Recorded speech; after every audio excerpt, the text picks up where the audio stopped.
Bismillahirrahmanirrahim. In this video session, I'm going to provide you answer of multiple choice question of chapter number 6, that is functions. The phenomena of having two or more functions in a program with the same names but different number of types of parameter is known as same name हो लेकिन उनके parameter different हो जैसा कि मैं कहता हूं integer sum a, b फिर मैं कहता हूं integer sum a, b, c इस तरह की हो तो हम इसको क्या कहते हैं इनलाइन फंक्शन कहते हैं नेस्टेड फंक्शन कहते हैं फंक्शन ओवरलोडिंग कहते हैं रिकर्सिव फंक्शन कहते हैं तो correct answer is function overloading ये मैंने फंक्शन ओवरलोडिंग की आपको एग्जांपल दे दी next question number 2 we declare a function with a dash if it doesn't have any return type long double void integer तो हम इसको void के साथ लिखते हैं जिसकी कोई रिटर्न टाइप ना हो जैसे मैं कहता हूं मैं लिखता हूं void sum integer comma integer मैं एक ऐसा फंक्शन डिक्लेयर करने जा रहा हूं जो वैल्यू रिटर्न नहीं करेगा लेकिन दो आर्गुमेंट लेगा अगर मैं लिखता हूं इसको integer sum integer comma integer तो इसका मतलब ये है कि ये फंक्शन यहां से वैल्यू रिटर्न करेगा जिसकी data types must be integer होनी चाहिए ठीक हो गया तो ये क्वेश्चन होप आपको समझ आ चुका होगा argument of a function are separated with definitely comma है इसमें हम कॉमा लगाएंगे क्योंकि हम आर्गुमेंट ऐसे ही करते हैं ना जैसे मैं कहता हूं सम में मैंने ए लिखा बी लिखा तो ये मैंने कॉमा लगा दिया ठीक है मैं कहता हूं इसको सी में वैल्यू स्टोर हो जाए फिर मैं कह सकता हूं डी इक्वल टू सम 4,5 तो ये मैं फंक्शन को कॉल कर रहा हूं विद आर्गुमेंट के साथ next question number 4 variable inside parentheses of function declaration have less access dash access that is a local access global access module access universal access तो correct answer is local access वो उनकी local access होते हैं जैसे कि मैं कहता हूं integer sum integer comma integer integer A लिख लेता हूं इंटीजर बी लिख लेता हूं सपोज और यहां पे मैं कहता हूं integer C equal to A plus B तो रिटर्न सी करे अब इस केस में देखिए जो मैं इंटीजर इसके अंदर डिक्लेयर कर रहा हूं ना वो लोकल वेरिएबल है उसको सिर्फ इस पैरेंथेसिस के अंदर ही आप रिकॉग्नाइज कर सकते हैं इसको आउटसाइड आप कॉल करेंगे ना यानी कि सी लिखेंगे ना सी आउट करेंगे सी तो कोई भी नहीं जानता होगा इसको कि ये सी क्या चीज है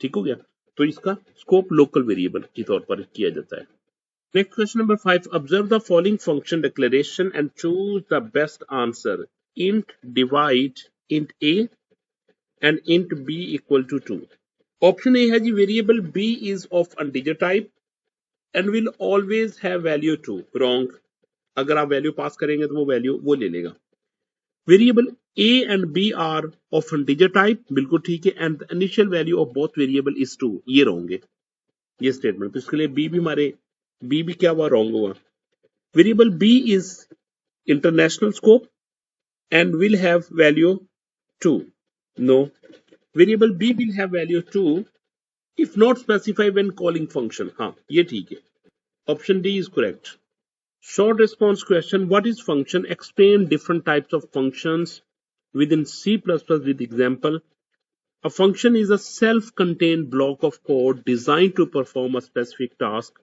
function होता है जिसको हम क्या करते हैं write once and can be used many times उसको हम functions कहते हैं अब कहता है function explain different types of function used in C plus plus function दो तरह के सी प्लस प्लस में होते हैं number 1 is user defined function number 2 built in function अब यूजर डिफाइंड में सपोज मैं कहता हूं मेरे पास मैंने लिखा int sum integer comma integer ये मेरा यूजर डिफाइंड फंक्शन है built in function square root SQR 16 pass करेंगे वो 4 आपको रिटर्न कर देगा इसके अलावा string copy string compare string length ये तमाम के तमाम बिल्ट इन फंक्शन है जी।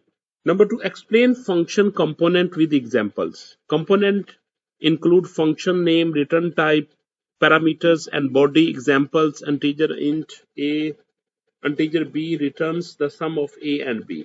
अब देखिए इसमें ये मेरे पास रिटर्न टाइप होती है, ये मेरे पास नेम ऑफ द फंक्शन है, नेम ऑफ द फंक्शन, ये मेरे पास आर्गुमेंट 1 है, ये मेरे पास आर्गुमेंट 2 है, return the sum of A and B. तो ये इसके कंपोनेंट हुए फंक्शंस के। Define default argument. Give the advantages and disadvantages of default argument. Default arguments are values provided in the function declaration. Advantage: simpler calls. Disadvantage: may lead to confusion with overloaded function. हाँ बिल्कुल ठीक हो गया। What is meant by the term function overloading? How a function can be overloaded in C++. Explain with the help of an example program.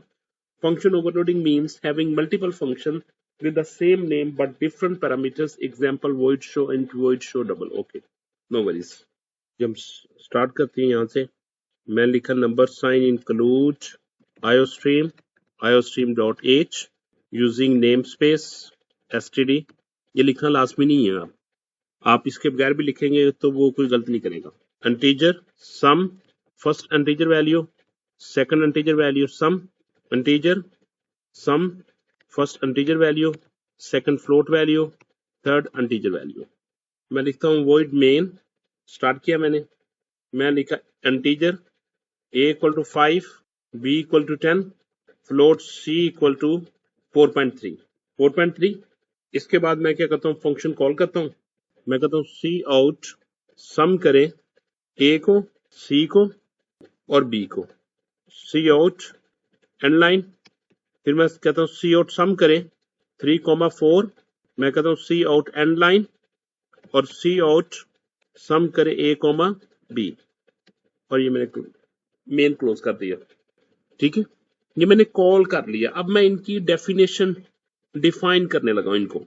ये मैंने call तो कर लिया, अब मैं डिफाइन करने लगा हूं। ठीक है, अब मैं नेक्स्ट पेज पे डिफाइन करने लगा हूं। नेक्स्ट पेज में ढूंढने लगा हूं, जरा चले इधर नहीं, चलो मैं इसको ना इस वाले फंक्शन इधर पेज पे कर देता हूं। मैं लिखा integer sum, integer X, integer Y, bracket मैंने स्टार्ट कर ली, और यहाँ पे रिटर्न क्या कर देगा, एक्स प्लस वाई रिटर्न कर देगा। ये मैंने एक फंक्शन डिफाइन कर दिया। दूसरा फंक्शन मैं डिफाइन करने लगा हूँ, integer sum same name, integer X, float Y and integer Z. इसमें मैं कहता हूँ रिटर्न एक्स को प्लस वाई को प्लस जेड को। क्योंकि इस फ्लोट की वजह से, फ्लोट तो मैं रिकमेंड कर रहा हूँ कि आप इंटीजर की जगह इसको ना फ्लोट यूज कर ले, इंटीजर की जगह इसको फ्लोट यूज कर ले, ज्यादा बेहतर रहेगा। मैंने फ्लोट कर लिया। ठीक है, रिटर्न टाइप यहाँ मैंने सेमीकोलन लगा दिया। ठीक है, क्योंकि अब मैंने फ्लोट इधर भी यूज किया, मैं उधर भी फ्लोट करता हूँ। ठीक है, मैंने कहाँ पे किया था, यहाँ पे किया था, यहाँ पे भी किया था। तो इसको मैं क्या करता हूँ, इसको मैं रिमूव करके ना फ्लोट कर देता हूँ। तो अब कॉल मेन रन होगा, ए की वैल्यू 5 यहाँ पे दी हुई है, बी की वैल्यू 10 दी हुई है, सी की वैल्यू 4.3 दी हुई है। सम करेगा ए की जगह यहाँ पे क्या कर लिखेगा, 5 को कॉल करेगा, सी की जगह वैल्यू 4.3 लिखेगा, 4.3 लिखेगा, और बी की जगह वैल्यू लिखेगा 10। ठीक है, तो वो सम का जो फंक्शन, जो कौन सा फंक्शन इसका एग्जीक्यूट होगा, जो इन पैरामीटर को फुलफिल करता होगा। ये पैरामीटर ऐसे हैं 3 पैरामीटर जिसमें, तो 3 पैरामीटर वाला फंक्शन एग्जीक्यूट करेगा। इसके बाद एंड लाइन होगा, और इसमें मैंने जस्ट डायरेक्ट वैल्यू कर दी 3,4। तो अब कौन सा फंक्शन एग्जीक्यूट होगा, वो फंक्शन एग्जीक्यूट होगा जो 2 पैरामीटर लेता होगा। इसमें भी वो फंक्शन एग्जीक्यूट होगा जो कि 2 पैरामीटर लेता होगा। तो हमने क्या किया हुआ, हमने ये लिखा हुआ लास्ट में प्रोग्राम मैंने आपको बता दिया। एक फंक्शन में लिखा sum integer X integer Y return X plus Y कर देगा। दूसरा मैंने फ्लोट किया sum integer X comma float Y integer Z, और इन तीनों को ऐड करेगा और वैल्यू को रिटर्न कर देगा। ठीक हो गया। और इसके बाद नेक्स्ट प्रोग्राम हमारा है जी क्या, what is function signature, explain it's different parts. A function signature includes the function name and the parameter, list type and number. It differentiate overloaded function. जी बिल्कुल सही कहा। जैसे कि मैं लिखता हूं integer sum integer x integer y। तो ये इसके सिग्नेचर है जिसमें इसकी रिटर्न टाइप भी है, नेम भी है, इनके नंबर ऑफ आर्गुमेंट भी है। ठीक है, दूसरे मैंने क्या लिखा, float sum integer x comma float y comma integer z। तो ये भी फंक्शन के सिग्नेचर है। मैं कहता हूं integer sum integer comma integer, मैं कहता हूं float sum integer comma integer. तो ये भी एक फंक्शन ओवरलोडिंग की एग्जांपल है। अब इसमें रिटर्न टाइप मैंने डिफरेंट कर दी, बाकी सारी चीजें सेम है। तो ये भी एग्जांपल ऑफ किसकी हुई है, ओवरलोडिंग की। तो ये लिखना रिटर्न टाइप फंक्शन का नाम और आर्गुमेंट, ये इसके कहलाते हैं फंक्शन सिग्नेचर कहलाते हैं। Explain the scope of different types of variable and used in function. Local variable exists within a function. Global variables are declared outside all function. Static variable retain their value between calls. जी मैं example लिखता हूँ, यहाँ पे मैंने start किया include iostream, फिर मैं कहता हूँ जी एक फंक्शन डिक्लेयर करता हूँ void function1 इंटीजर x लेता है ये, और यहाँ पे मैं कहता हूँ integer c equal to 10, c out करे c, तो ये c की वैल्यू 10 डिस्प्ले कर देगा। इसके बाद मैं मेन लिखता हूँ, मैं कहता हूँ void main। अब void main में मैं कहता हूँ integer a equal to 10, a equal to 5, मैं कहता हूँ c आउट करे a प्लस c। अब देखिए मैंने a लिखा मेन में, तो a तो यहां से मिल जाएगा इसको, c, अब c को मैं कॉल कर रहा हूं, अब c तो इसमें है नहीं वॉइड मेन में, तो ये मुझे एरर देगा। हालांकि c को मैंने डिक्लेयर किया हुआ इधर c और c करेगा तो वो डिस्प्ले काम करेगा, लेकिन जब मैं इससे हटके ये वॉइड इसके हटके मैं इधर कहीं और इसको कॉल करूंगा तो मुझे कॉल नहीं करने देगा। तो ये किसकी एग्जांपल हुई, ये हुई लोकल वेरिएबल की एग्जांपल हुई, ठीक है।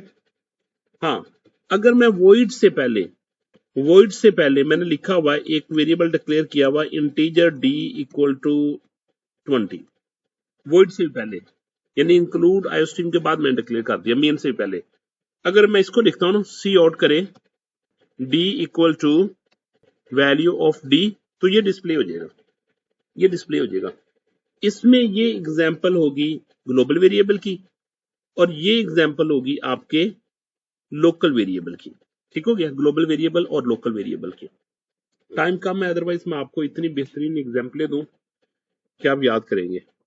Next, what are the parameters, explain their types with examples.